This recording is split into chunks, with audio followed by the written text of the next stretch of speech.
The holidays are here, and so are all the toxic people. You might be one of them. We've all been toxic here and there, but somebody's, family, it's like you go home and you're just like, oh my God. It's just like, what is happening? It's like going into Charles Manson's house. Like the holidays can feel really, really hard for some people, myself included. And so today I really want to talk about some of the things you can do to help yourself during this holiday season in case you are finding yourself getting around toxic people. Welcome back to another episode of the Keenya Kelly podcast. The holiday seasons are here. And listen, I love the holidays. I don't love driving in the snow, but I like being in snowy areas where I don't have to drive. I love Christmas lights and the smell of everything and how cheerful people are a little bit more during the holiday season. And so I'm super excited that this is one of the first episodes into our holiday season. And so today I decided to talk about, what are some of the things you can do during this holiday season if you're going to be around toxic people or have the potential of being around toxic people. And of course, as always, I'm going to share from my own personal experiences and just some of the things that I have been doing and am doing for myself. I know we've all have seen those movies where a person comes home and there is somebody that's always asking them how come they're not married, or asking them why they're getting divorced, or where is their spouse, or why don't they have kids, why they've gained weight, or whatever, right? We've all seen those movies where people are like just going into these like toxic situations, or you're going into situations where somebody's an alcoholic and that person is going to ruin Thanksgiving, they're gonna ruin Christmas or whatever. Like, I feel like movies always come from somewhere, somebody's real life scenario, whether it was them, somebody they know, or something. And so we have all been around, whether it's ourselves, our friends, or whatever, loved ones, whatever, that these experiences happen. I think that one of the things that a lot of us have learned as a result of 2020 and 2021 and 2022 has been that our mental health is really like the most important thing. We are the most important part of every single situation, and that everybody's comfort is no longer our problem. I saw a TikTok the other day where they were just like, when did kids become so toxic? Just like, well, how come 2022 became the year of the kids getting back at their parents? And I saw somebody say, well, it's not the year of kids getting back at their parents. It's the year where kids really realize that how their parents are treating them is not how they're supposed to be treating them. Now, I'm not saying that's the case for all situations, but, it has been very interesting to see, kind of some of these scenarios really like take hold and people just finally saying enough is enough. We're not doing this anymore. Here's my thing that I've learned over the years. One, I'm not perfect. I got my own levels of toxicity. There was a book I listened to a couple years ago and it's called Safe People. And as I was listening to this book, there were parts of it where I said, oh, I'm kind of toxic, and was like, ooh, I had to deal with my own levels of toxicity. But I also started to deal with like, I think that this normal thing that I think is happening in my life, my friendships, and my family, I think that it's normal, but it's actually toxic. It took a while to finally see all those things. One thing that happened for me was, I love Christmas, and I always used to put it on myself that I was always going to be the one to go home to my family. So like, I will wrap up my business, take the time off from my business, spend the money to go fly, get a rental car, budget, the money I was going to spend while I'm there, and all this type of stuff, I would always just kind of just do that for years. I mean, ever since I was left home at 17. So every year it was like no other that I would always do this thing. And so finally, one year, what happened was I was scheduled to go home, and everybody knew that I was coming, and the place where I normally stay, they knew I was coming. And I think it was like 2 or 3 days right before I was scheduled to go, I found out that the place I normally stay was no longer available because the person didn't have that place to stay anymore. And I was like, why didn't you tell me? I'm flying in. Where am I supposed to sleep? Well, you could get a hotel. And I'm like, I just spent the money to like fly. I was like, and so I canceled the hotel. I canceled the flight. And I was like,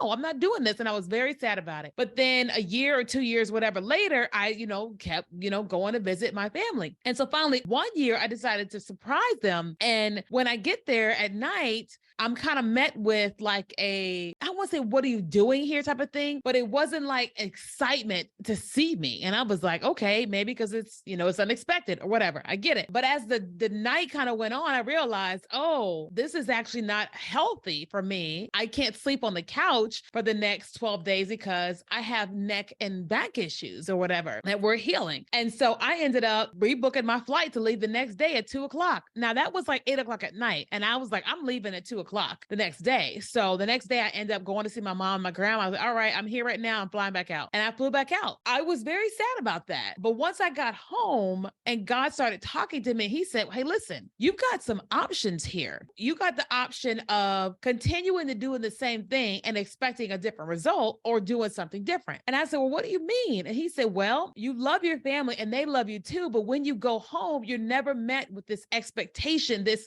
experience that you want to have when you go home. You're never, ever going to have that experience. And I was like, well, why not?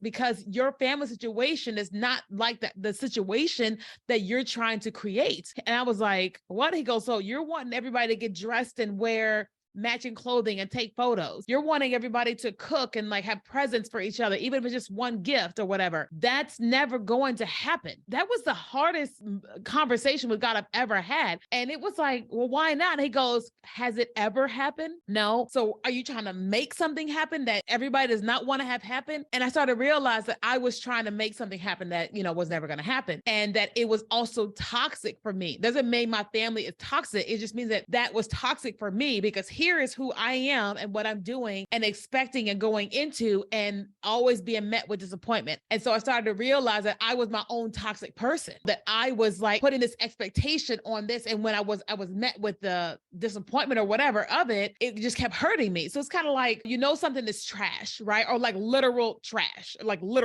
And me saying it's trash. I'm gonna eat it anyway. And I'm gonna eat it anyway. It's like paper. It's like plastic. I'm gonna eat it anyway. And if I continue to eat plastic, it's gonna be awful for me. But if I continue to choose to eat plastic, then that's my choice. And so what God was basically telling me was that you can continue to do this cycle of going to this thing, expecting this thing, and then hurting yourself, or you can choose to go, okay, we're not going to do that. That's not how my family situation is ever going to be. And so that year I decided to like get just a little bit of decorations and decorate my little bedroom. Cause I was renting a house at the time and I had rented out some rooms to like the girls at the ministry school. And then I decided to cook and just like watch TV, all day. And then last year I decided that I was going to spend the whole December just doing whatever I wanted to do. And then I had dinner with some of my neighbors. And so this year, same scenario. I haven't decided what I'm going to do for Christmas, but I'm like, but what I am not going to do is I'm not going to do the same thing expecting a different result. Doesn't mean anything's wrong with my family. It just means that my expectation of what going to see them is not ever going to be met. And so I have to decide what that looks like. And so for you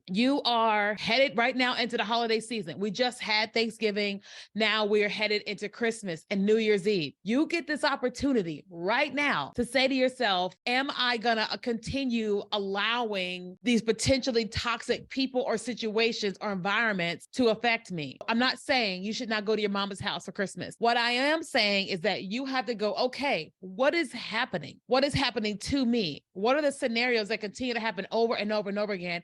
And how do they impact me positively or negatively? If it's me and my spouse and me and my children, if we're continuously going to these environments and people are saying certain things, or we're allowing people to act certain way, do certain things, why don't we change that? Meaning, if you know that the one person that is gonna ruin Christmas is, gonna ruin Christmas, then don't invite them. Disinvite them. I know it sounds harsh, but it's like, if everybody else is kumbaya and this person is toxic, stop allowing them to come. Does that make sense? That's kind of like, if there's certain people that's coming in my life and they make me feel bad. Like I have shut the door to somebody recently, and every time that person would call me or text me, whatever, I never felt good about myself, but I kept allowing them. And I was like, I think I'm being like a martyr for Christ. When people see God's love through me and it will change them. And it was like, no, God don't need me to do that. He will talk to that person himself, but I'm allowing them to hurt me by allowing them to be in my life. And so I closed the door to that opportunity with that person. We're still connected, but I just basically was like, hey, we can't do this the way this has been. This is not healthy for me. I don't treat you like that. And I'm not going to let you treat me like that. And that person was like,